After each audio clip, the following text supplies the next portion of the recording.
نعبدو نصلی علی رسول کریم اما بعد اعوذ باللہ من الشیطان الرجیم بسم اللہ الرحمن الرحیم تبارک الذی نزل الفرقان علی عبدہ لیکون للعالمین نذیرا الذی لہ ملک السماوات والارض ولم یتخذ ولدا ولم یکن لہ شریک فی الملک وخلق كل شيء فقدره تقديرا واتخذوا من دونه آلهة لا يخلقون شيئا وهم يخلقون ولا يملكون لأنفسهم ضرا ولا نفعا ولا يملكون موتا ولا حياة ولا نشورا۔ ابھی آپ نے سورہ فرقان کی آیت 1 سے 3 کی تلاوت سماعت فرمائی۔ بترتیب مصحف یہ 25ویں اور بترتیب نزول 42ویں سورہ ہے۔ اس میں 77 آیتیں اور 6 رکوع ہیں۔ یہ سورہ مکے میں نازل ہوئی۔ ترجمہ۔ بسم اللہ الرحمن الرحیم۔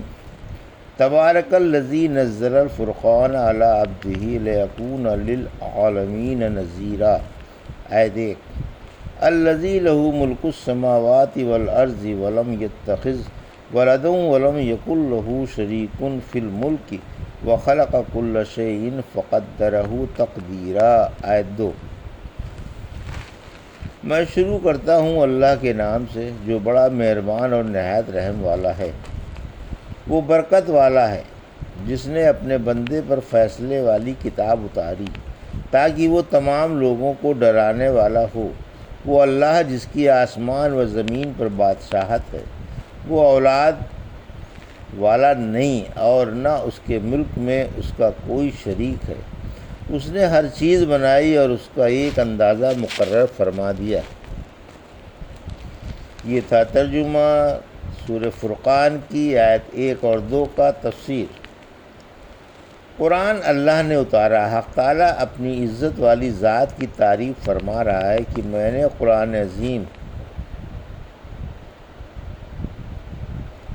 یعنی صحیح و غلط میں فیصلہ کرنے والا صحیفہ مقدس اپنے معزز رسول پر اتارا۔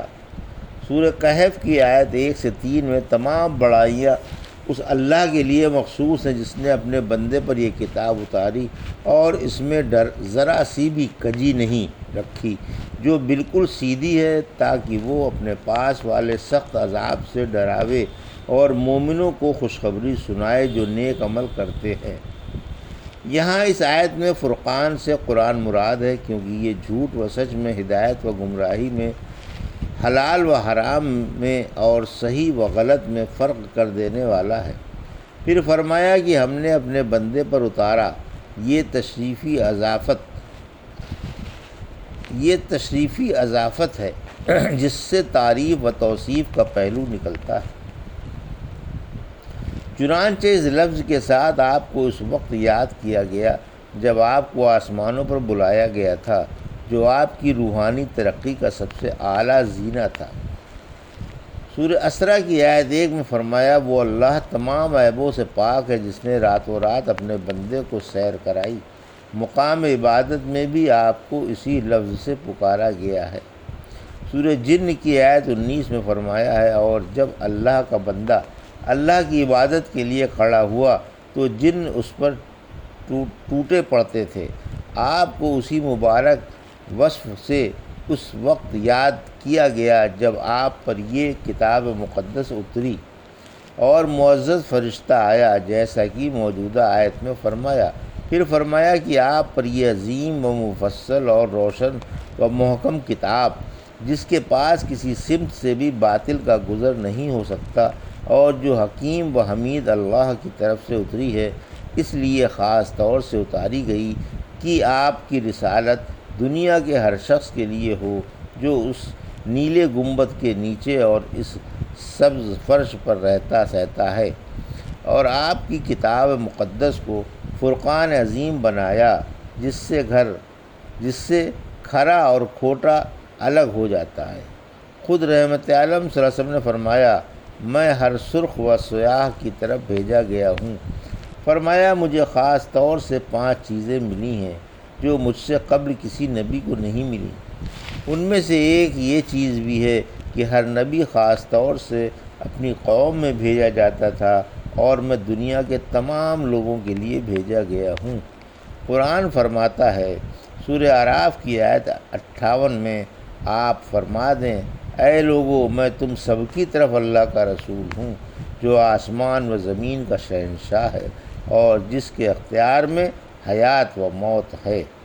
آیت 2، رسول بھیجنے والا آسمان و زمین کا مالک ہے، یعنی جس نے مجھے رسول بنا کر بھیجا ہے وہ آسمان و زمین کا مالک ہے، جس کے صرف اشارے ہی سے ہر چیز موجود ہو جاتی ہے، وہی بناتا ہے اور بگاڑتا ہے، اسی کے قبضے میں آسمان و زمین کی بادشاہت ہے، جو صاحب اولاد نہیں اور جس کا ملک میں کوئی شریک نہیں، اسی نے کائنات کی ہر چیز بنائی، وہی ہر چیز کا خالق و رب اور بادشاہ و معبود ہے، اور ہر چیز اسی کے قبضے و تدبیر میں اور اندازہ و تقدیر میں ہے، بس وہی دنیا کا خالق ہے اور اس کے ما سوا ہر چیز مخلوق ہے۔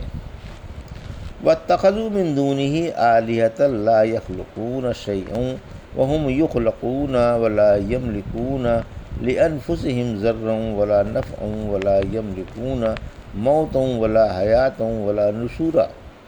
آیت 3، ترجمہ، مشرکوں نے اللہ کو چھوڑ کر اوروں کو معبود بنا رکھا ہے جو کچھ بھی پیدا نہیں کر سکتے بلکہ وہ خود پیدا شدہ ہیں۔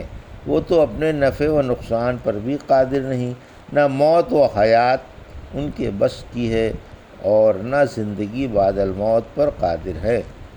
یہ تھا ترجمہ آیت 3 کا۔ تفسیر، مشرکوں کی نادانی کا بیان۔ مشرکوں کی نادانی کا بیان ہے کہ انہوں نے جو غیروں کو معبود بنا رکھا ہے اور خالق کائنات کو، جس کے ہاتھ میں تمام کاموں کی باگڈور ہے، جس کے اشارے سے ہر چیز بنتی اور بگڑتی ہے اور جو تمام چیزوں کا مالک و بادشاہ ہے، چھوڑ رکھا ہے، اور اس کے ساتھ بتوں کو پوجتے ہیں جو ایک مچھر کا پر بھی پیدا نہیں کر سکتے بلکہ خود ہی مخلوق ہیں اور اپنی بھلائی برائی بھی ان کے بس میں نہیں ہے۔ بھلا وہ اپنے پجاریوں کو کیا نفع یا نقصان پہنچا سکتے ہیں؟ موت و زندگی کا اور زندگی بعد الموت کا اختیار حق تعالیٰ ہی کو ہے، جو پیدا کرتا ہے اور مارتا ہے اور قیامت کے دن سب کو اول سے لے کر آخر تک دوبارہ پیدا فرما دے گا۔ سورہ لقمان کی آیت 28 میں فرمایا تمہارا پیدا کرنا اور دوبارہ زندہ کر کے اٹھانا ایک ہی شخص کے پیدا کرنے اور دوبارہ زندہ کرنے کی طرح ہے۔ سورہ قمر کی آیت 50 میں فرمایا ہمارا حکم بس یک بارگی پلک جھپکنے کی طرح ہو جائے گا۔ سورہ نازعات کی آیت 13-14 میں فرمایا قیامت تو محض ایک ڈانٹ ہوگی، پھر لوگ فوراً ایک میدان میں ہوں گے۔ سورہ صافات کی آیت 19 میں فرمایا وہ تو ایک للکار ہی ہوگی، پھر فوراً لوگ دیکھنے بھاگنے لگیں گے۔